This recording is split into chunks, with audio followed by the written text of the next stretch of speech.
In this video, I'm going to demonstrate how to use the Engage service as a streamer or a broadcast team. We call this role the host. The other role is the participant, which is anybody who is viewing your broadcast. As the host, you are the one who is playing the game and broadcasting the events out to your participants while they play along. So to get started, from the home page of nga.gg, we click on the host game button here. And in order to host a game, you have to log in through one of our trusted providers.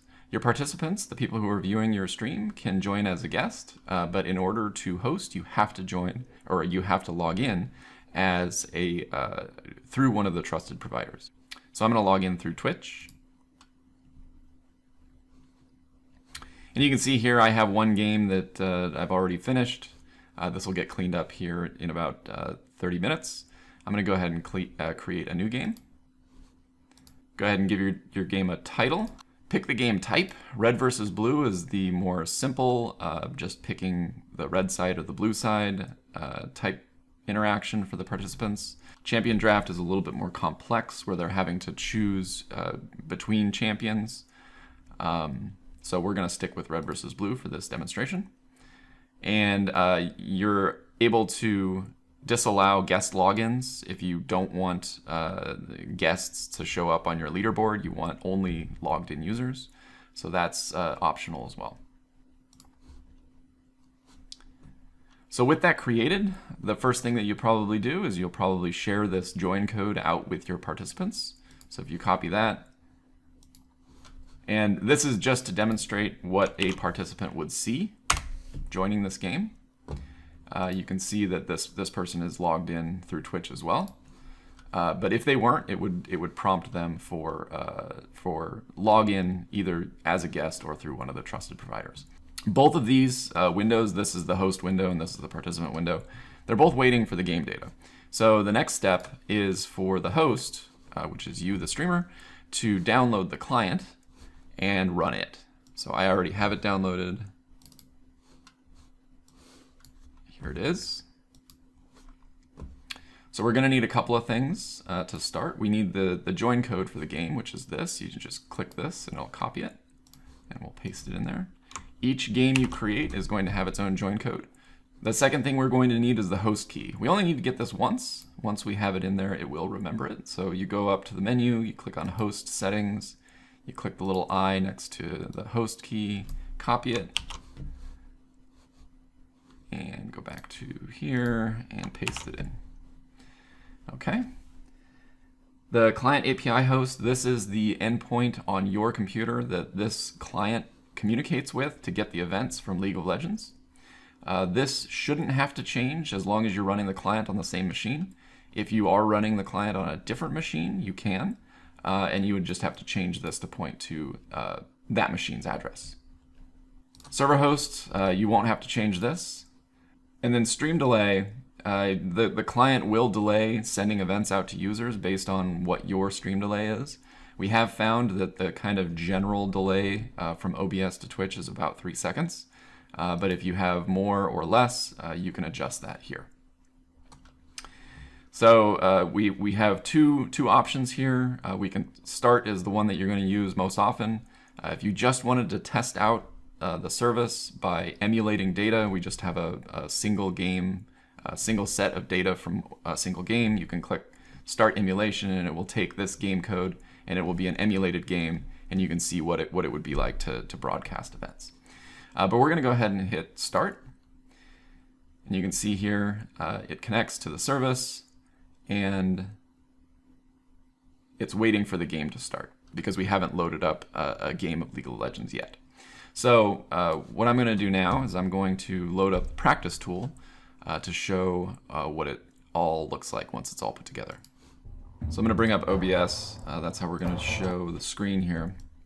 And you'll notice once the screen loads up, once the game loads, the client will start streaming data. So you can see because of our stream delay queue size there, and now you can see it's starting to stream data.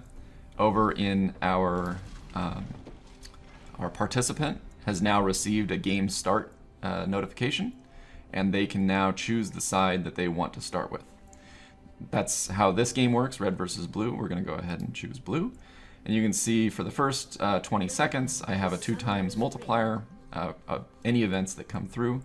And then there's also a cooldown that keeps me from being able to switch over to red. And that's basically the game. So every time you switch, there's a cooldown, you have a bonus, and then you're able to switch back after that cooldown ends. So it's really about strategically planning when you're going to switch between red and blue based on the events that are happening in game. So to show you an event that happens in game, actually before I show you that, I want to show you putting the leaderboard onto your stream. So I'm going to minimize this and this. And we're going to go back over to our host list, open up this game. This section of the game here, or not the game, but the host page, is specifically meant to be clipped into OBS as the leaderboard. So that's why we put these placeholders. So in order to do that, it's pretty simple. We go to OBS, we add a new source of window capture, and we'll just call it leaderboard. We will select match title, window title must match in order to be able to reuse this all the time. And hit OK. We'll hold down the Alt key, and we'll just get the top 5.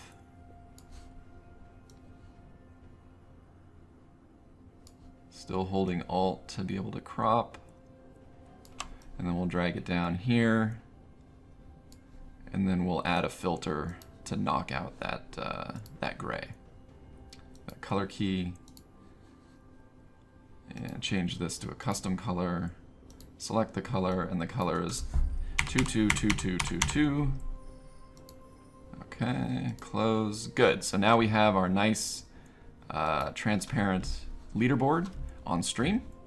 So now we can see what it would look like once we start streaming in events. So the easiest way to do that with our practice tool here is to simply just do a level up, because leveling up is one of the scoring events that can happen.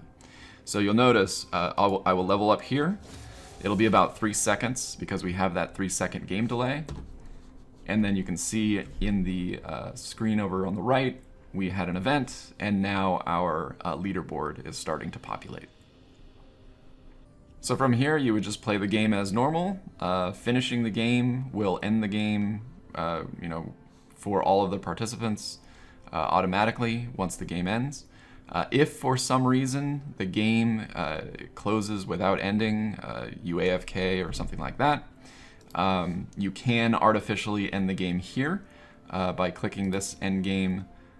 It will cut off the participants. You can see the game is ended. And it will allow this game to be cleaned up by the system.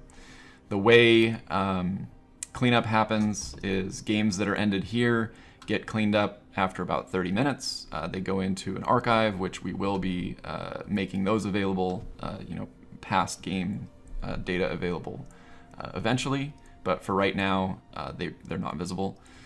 Any games that are either in progress or created that are over 6 hours old and haven't gotten any updates for 6 hours will just get deleted. So that wraps up how to host games with Engage. It's pretty simple, and we will definitely be evolving the service to provide additional value in the future. Thanks for watching.